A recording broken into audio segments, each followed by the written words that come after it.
Doctor, I need a new brain after watching Smile 2 because I am so torn. Smile 2 gives us some of the best horror moments of the year, and it also makes some questionable decisions.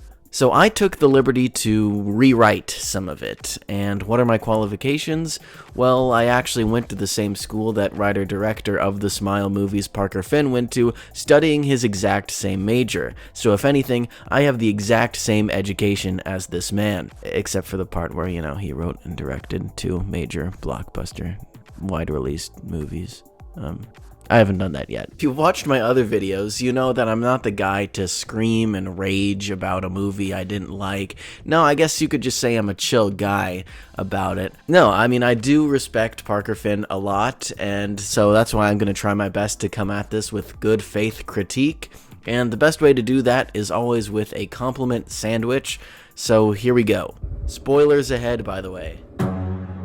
My first compliment of the movie is to Naomi Scott for her lead performances. My God, was that a good performance. It's one of those horror movies where the main character is sort of just crying, screaming, and throwing up for the entire last hour. I was also impressed by Ray Nicholson's performance, even though it was a small part. He did a very good job in it. It's my first time seeing him act in anything, and he surprised me because I thought, this was just a Nepo baby situation, which it kind of is. It definitely is, but he carried his weight very well. My first complaint is the pacing. The movie itself is 2 hours and 12 minutes long. I'm not saying every horror movie should be 90 minutes, but if you're gonna go beyond that, you really have to have a good reason to justify it, and I don't think Smile 2 really does.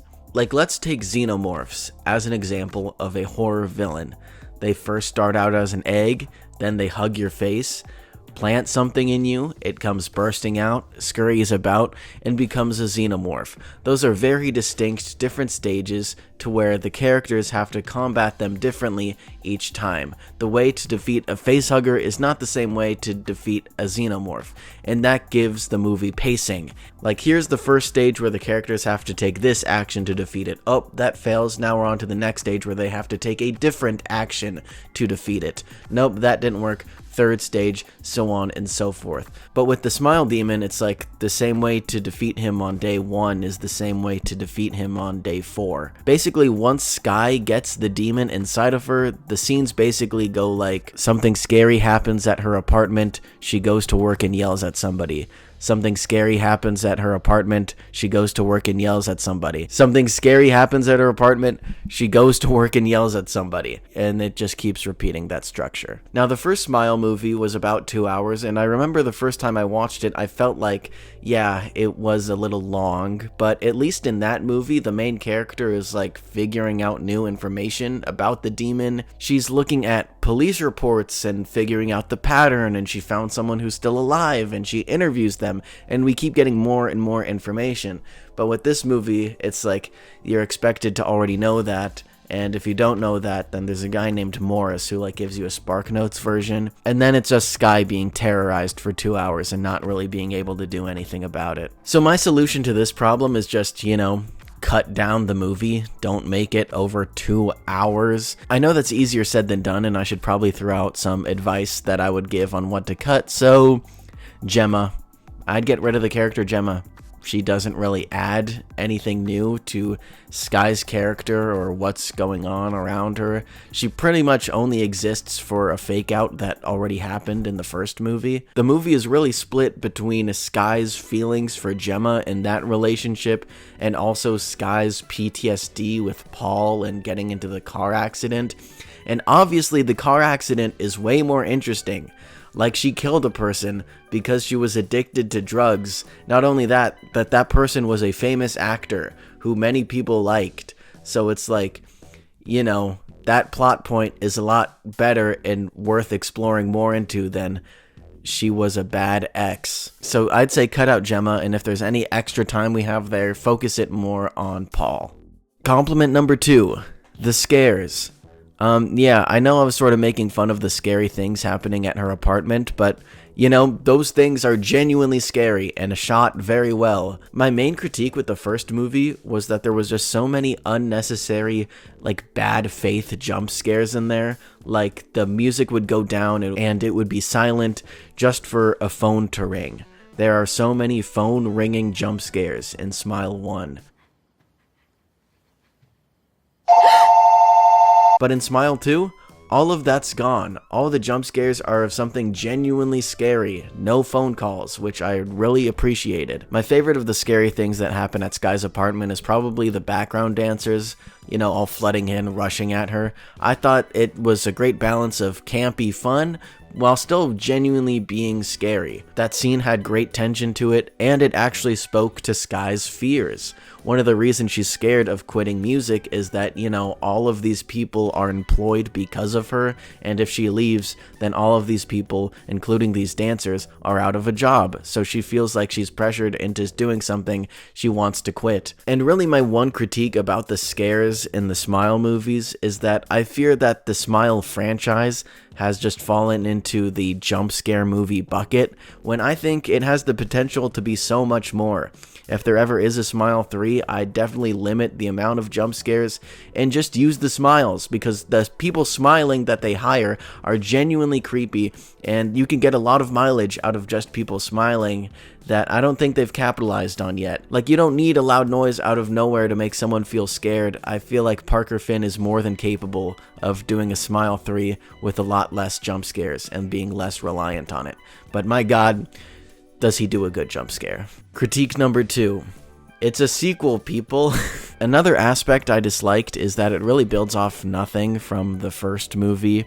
Like I said, in the first movie, it's this woman who has no idea what's going on, and she does research about it and figures out what's going on, and then tries to stop it. But really, in Smile 2, it's just this character that's just doesn't know what's going on. She's visited by one guy once who explains vaguely what's going on to her. She doesn't believe it, and then keeps going throughout her life, and then until she finally believes it and decides to do something about it, and then it's all fake. I'll get to it being fake later, trust me. In my Alien Romulus video and my Meet the Parents video, I talk about what makes a good sequel. And probably the best thing that makes a good sequel is adding new stuff. And I get it. Making our main character a viral sensation pop star is new, and I really, really like that idea. It's genius. I love it. Other than that, it follows the same exact beats from the first movie. A woman gets infected by the Smile Demon. She doesn't know what's going on. As she grows mentally more unstable, her loved ones grow more concerned about her, but she pushes them all away out of concern for their own safety.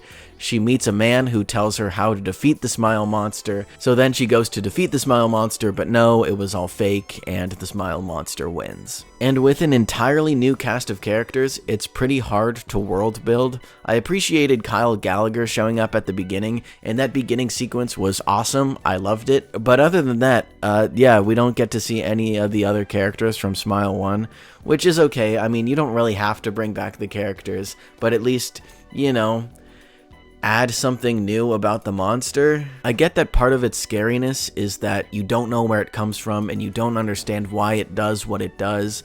And I agree that, like, giving it a full-on origin story would take away the scare factor from it.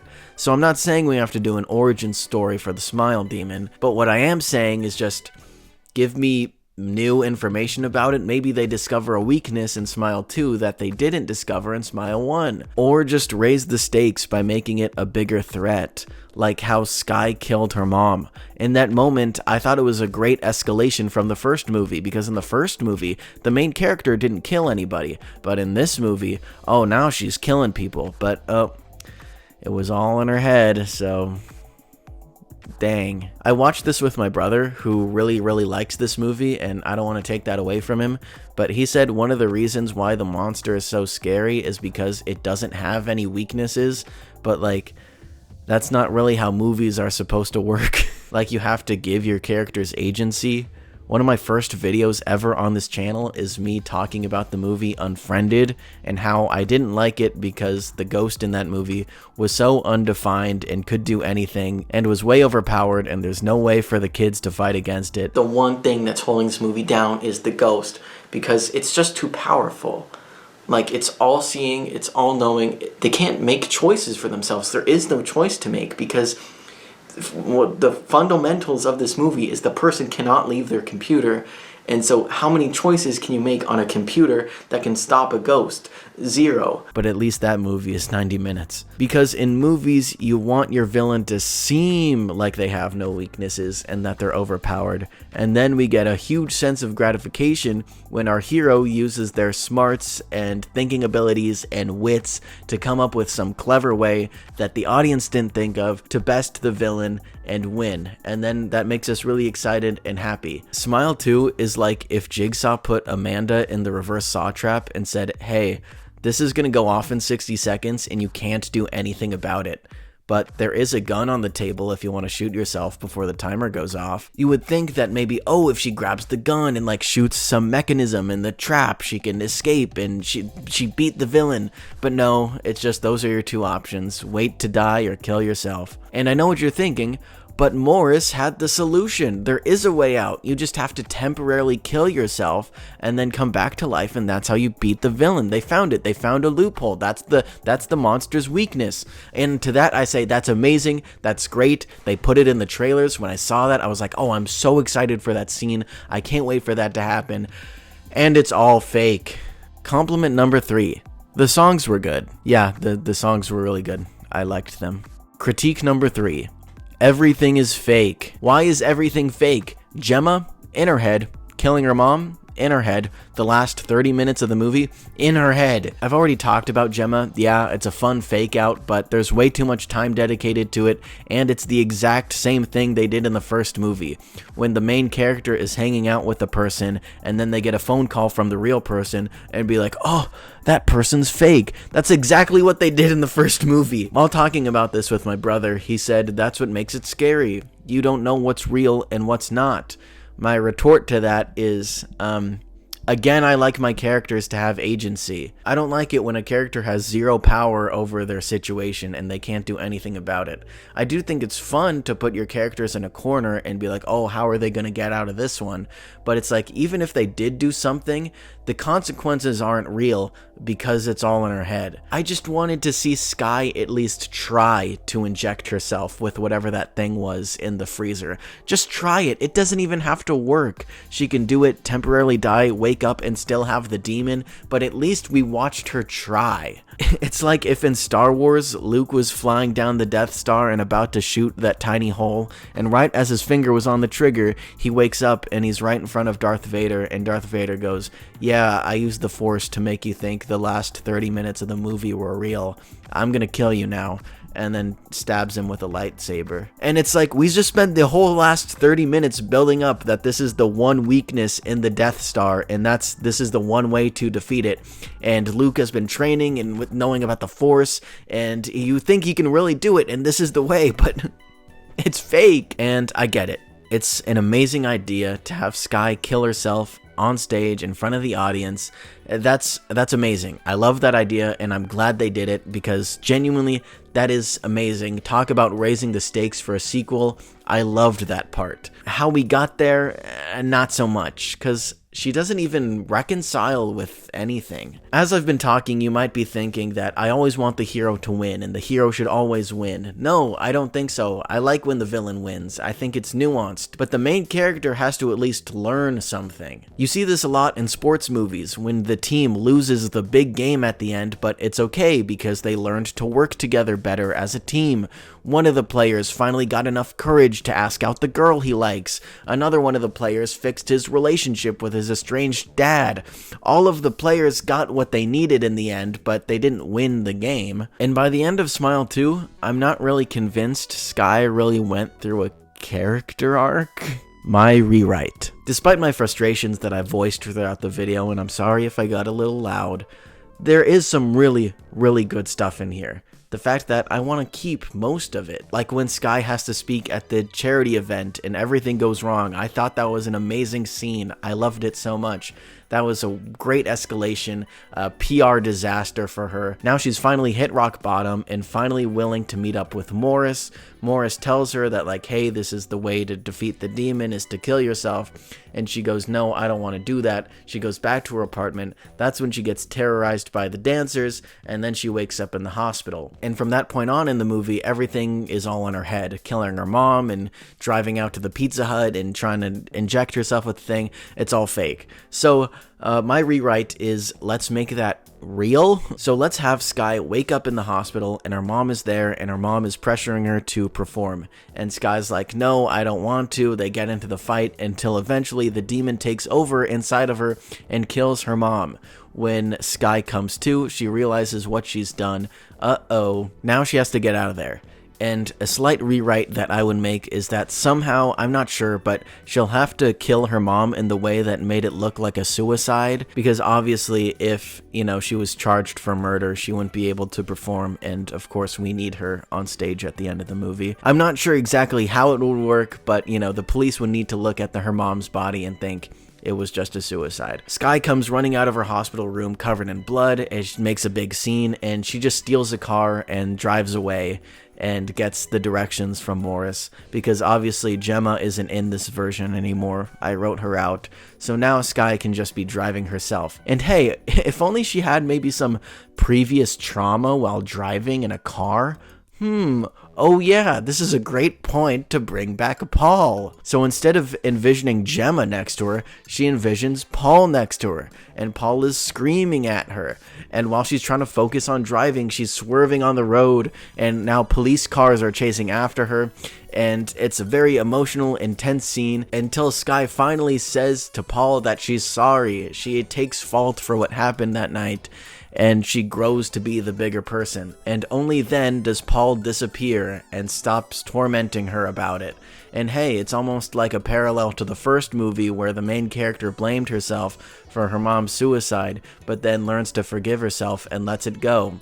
It's sort of like, there's some consistency between the two movies. So then Skye arrives to the Pizza Hut, and Paul is there. They go into the freezer, he explains everything to her, but instead of just randomly leaving for no reason, they hear the police outside banging on the door, and uh-oh, they're gonna come in soon. And Skye turns to Morris and is like, hey, you have a family, get out of here, like, this is my burden to bear, I don't want you caught up in any of this. And so Morris leaves. I wrote in the fact that he has a family. So Morris leaves just in time so he's not caught by the police. The police come in to the freezer where Skye is holding the needle up to her neck, and in a panic moment, one of the police officers hits the trigger on his gun and boom, shoots Skye. So then she wakes up in a hospital bed to where her assistant is standing over her, and he's like, oh, thank God you were alive. The doctor declared you dead for 9 minutes. See, she did it, not in the way she planned, but hey, the plan still worked, where she was officially dead for a few minutes. And while the time she was like dead and unconscious and in the hospital, that's when the police looked at the crime scene at the other hospital and was like, oh yeah, her mom committed suicide. Skye Riley is not the one to blame. Skye, you're free to go, sorry for shooting you. But we will have to work out, you stealing a car and all that stuff. That is still bad. And then after all this, her assistant is like, hey, like, I know you have that performance like tonight or tomorrow or something. I totally get it. Like, you don't have to perform. Like, we're going to cancel it. Don't worry about it. But then Skye turns to him and says, no, I want to perform. Gasp. What could this be about? So then we cut to the concert where, Skye is there by her own volition and chooses to be at the concert. And we're like, what's going to happen? What's Skye going to do at the concert? Is she actually going to perform? She takes the stage, grabs the mic, and announces to the entire audience that she's quitting music. She doesn't want to do this anymore. She's tired and she's fed up with it, and she opens up about her struggles with addiction, and she talks to the audience about her and what happened to Paul. And she says to all the little girls in the audience, hey, I'm a really bad role model. Don't look up to me. I'm a terrible person. And then she's wearing her, butterfly jumpsuit. So she rips it open and shows the entire audience her scar. She's like, yeah, this is what happened to me. I caused this, doing drugs in the car with Paul. and, just don't do this. Because, hey, this is some character growth, because earlier in the movie, she was ashamed of that scar, and now she's showing it off. And, some of the fans boo, they're like, oh, I wanted a concert, like, this sucks, but other fans actually start clapping for her and cheering that, she's made mental health progress and going to be a better person. But just then, Skye sees someone, a little girl in the front row perhaps, smiling. Uh-oh, the demon is still inside of her. And that's when we can use what the real movie uses. Skye can see another version of herself in front of her, and she rips herself open and the whole smile demon thing comes out. Because that sequence is great. It's amazing. I love the practical effects. It's scary and it's amazing. No notes. We can keep that. So the demon fully goes inside of her. Then we cut back just to see Skye smiling on stage, and then she holds the microphone up and says, "Just kidding, guys. I still love you." Cue the song. The song starts playing. She's singing along. The audience is kind of confused on what just happened, but they're getting into it. They're vibing with the song. And in an earlier scene during a rehearsal, there was a harness there that like Skye would get strapped into and lifted up into the air. We never see her do that. So in my version, she's going to do that. So as she's performing the song, like the background dancers like help her get like harnessed in, and she's lifted into the sky. She's like tens of feet in the air, and then she just starts smiling, and maybe she has like something sharp with her, or she just like unbuckles the harness or like cuts herself loose, and so Skye comes falling down, splat onto the ground. Oh, the smile demon just made her kill herself in front of these people. But her like legs all broken and her bones poking out, she's still barely breathing and alive, and that's when she can like grab the microphone and like do the finishing blows to her head and keep that from the first movie. And that's my version of the ending. Again, I think keeping her killing herself in front of the crowd is genius, and I love it, but let's just show some character growth. Let's show her try to do Morris's plan for real, actually. And here's the part in my script where it just says Glaze Parker Finn, so that's what I'll do. Even though I was maybe a bit harsh in this video, I still have massive respect for the guy, because, it shows that someone who went to the same school I did and studied the same thing can be a big breakout success, and I admire him for turning a little short film that he made into a huge money-making franchise and a big success. I'm excited to see what he does in the future, and if you're excited to see what I do in the future, hit that subscribe button and check out this other video I just did about Skye Riley.